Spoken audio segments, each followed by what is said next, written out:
I left a little annoyed. Medyo inis. Sabi ko, ba't ganun? Ba't ganun? Then it hit me. Napakasama ko ba na maging first world ang pag-iisip ko? Napaka basic lang naman nun. Sige, ako na lang nag-adjust. Ako yung lumipat, di na ako nagreklamo. Pero tama ba na hindi ako nagreklamo? Some of you might say, oh, wag na, maliit na bagay yan. Hoy Sean, wow, first world problems ka. Dami-daming problema sa mundo. Tapos yan, reklamo pa, daming hindi kumakain sa mundo. Oo, nagaget ko lahat yan. Pero pare, dahil sa taong mababa ang standard, kaya ganito Pilipinas ngayon eh.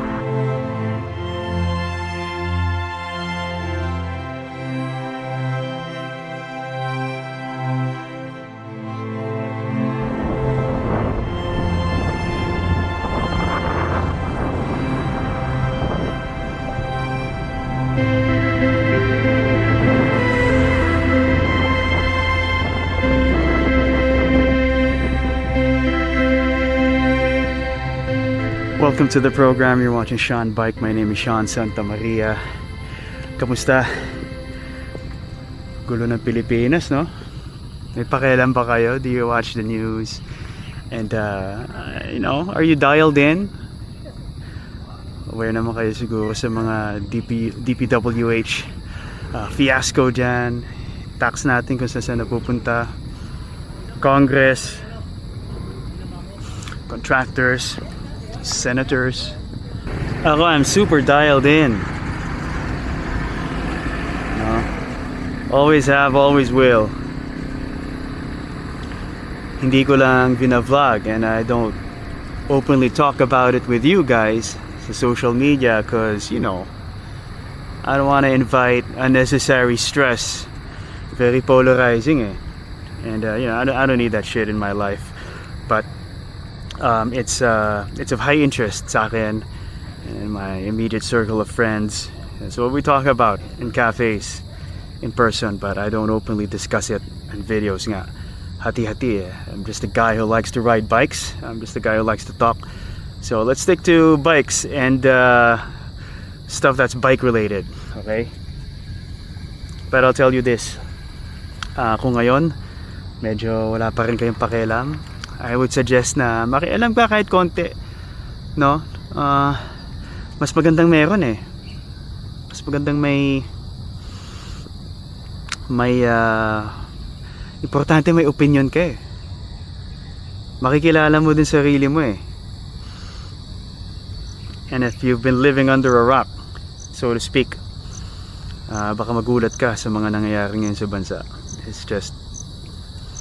It's insane, massive corruption, stuff we've already known, pero ngayon it's, because the spotlight is on corruption, ang daming lumalabas, syempre partisan pa rin, kampo ni Duterte, kampo ni Marcos, nadadamay pa ang kampo ni Lenny, mga kakamping na uungkat, no?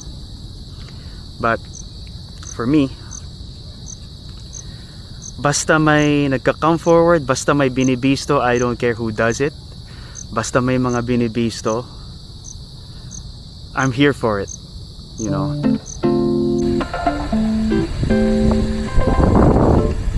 Vermosa ulit tayo. Haven't ridden in several days. Kailangan makaride na. Hapon na nga itong ride na to. It's 4:30. It's not my usual. Pero, basta makaride. Hanap ng time. Get on your bike and ride, di ba? May tanong ako sa inyo, no? Yung totoo, first world ba kayo mag-isip? No, or gusto nyo bang maging first world mindset pero dahil ang ginagalawa natin, mababa ang standard, third world naman talaga tayo, hindi ka na lang first world mag-isip. Adjust ka na lang. Tanggapin mo na lang yung mababang kalidad. Tanggapin mo na lang yung mababang sistema. Tanggapin mo na lang yung korakot. No? May isa pa tanong, masama ba maging first world mindset? No? Masama bang mangarap? Masama bang gumalaw ng galawang first world? Sa Pilipinas, I guess siguro define natin kung ano yung galawang first world. Loose definition lang.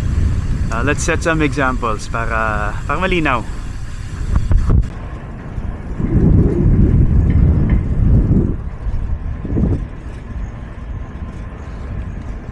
La Salle Isabel Hermosa Campus.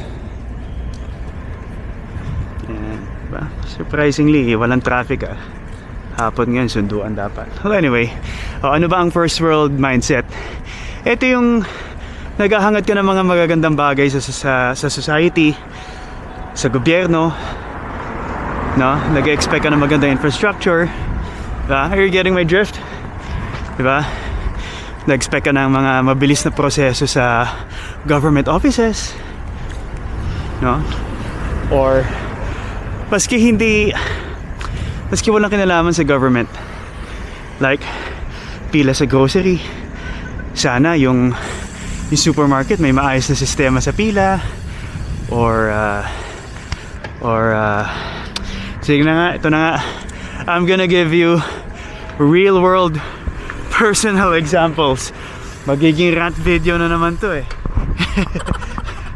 Why not? Sige, let's do it. So last week, nag-grocery ako last week. Tigil muna tayo, by the way. The wind's getting in the way of the audio para magandang quality. So I went out to pick up groceries last week.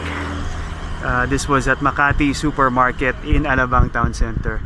Makati Supermarket yung tawag. If you're from these parts, you know that, no? Yun lang yung choice ko kasi galing ako ng bike. At yun yung bukas na maaga. Yun yung area ko eh. Dagdag lang. Jar lang ng bagoong tsaka luya. Yun lang, kasya sa pockets, no? That morning, nakalimutan ko dalhin yung wallet ko. And I'm getting older, no? Nakakalimutan ko na wallet ko these days. It's not good, no? So nakalimutan ko wallet ko, pero okay lang dahil may GCash naman. Nasa phone naman yan, di ba? So, okay, I have my luya, I have my bagoong. Nakapila na ako sa counter, no? 2 people ahead of me. By the way, ang aga-aga ha.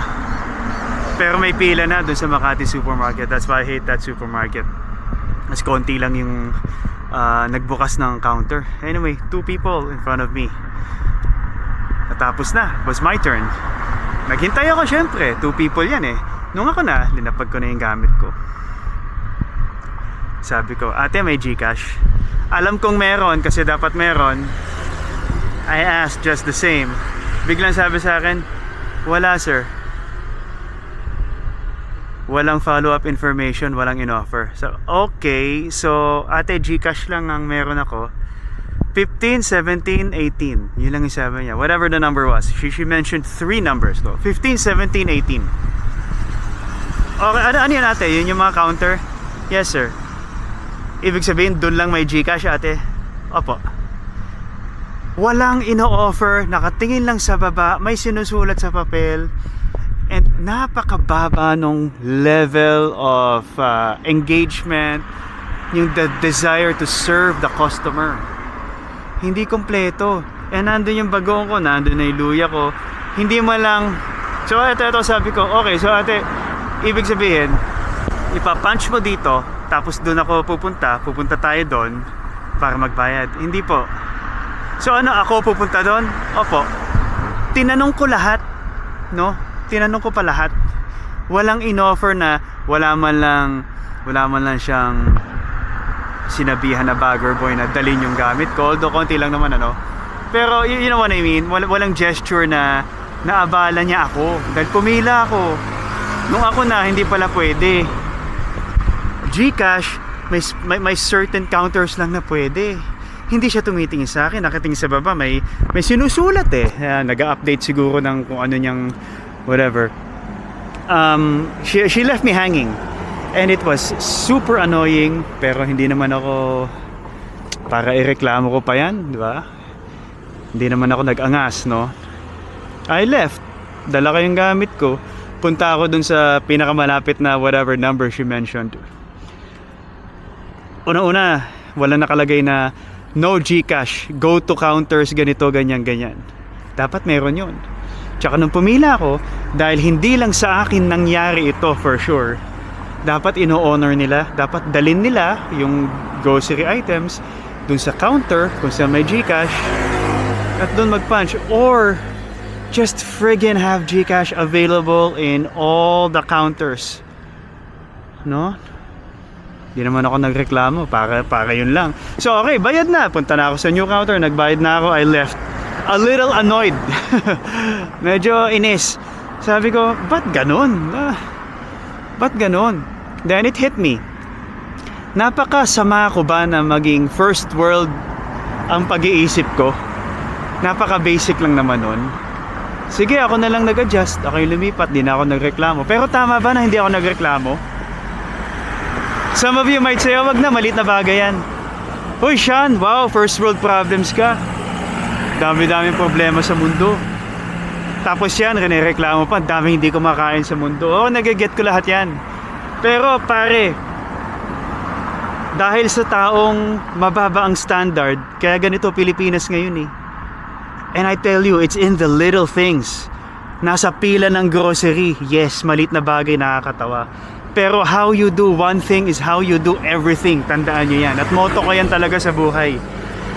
Kung hindi ka maayos tumanggap ng customer sa pila mo, kahera ka sa grocery, maraming bagay sa buhay ang hindi in order sa'yo. I'm telling you that. Pati yung GCash na wala dun sa mga counter. Sino ops manager dun? Ba't pumapayag tayo ng ganun? Diba? Sabagay, Makati Supermarket, napakapangit na grocery niya. Huwag kayong mag-grocery dyan. Ang dilim, ang daming wala, overpriced. It's just a terrible supermarket. Nandun lang ako eh. Ay, nako.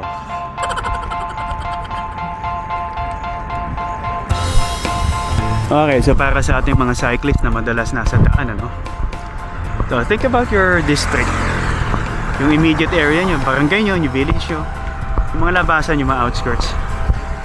May nadadaanan ba kayong lubak na crater ha? May crater ba na 5 years na nandun pa rin? Dito madami yan. No, 5 years. Probably more. Mga lubak, yung mga biyak na hindi pinapansin, hindi ginagawa. Bakit? Is it asking too much na may lubak kang matagal na takpan man lang sana? Unreasonable ba yun? Masyado bang first world na mindset yun? Hindi, di ba?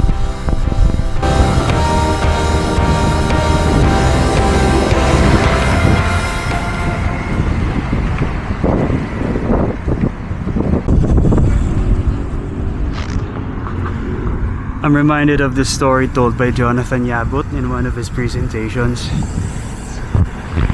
So, passport renewal, he's in one of those DFA passport renewal centers. Yung mga nasa loob ng mall. Pasok siya, pila siya.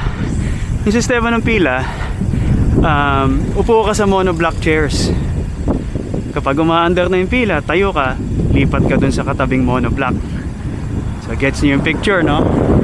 I'm guessing alam niyo na saan pupunta to, kung ano yung nature ng reklamo ni Jonathan. Yung pila system. Bakit hindi makabili ng automated ticket dispenser?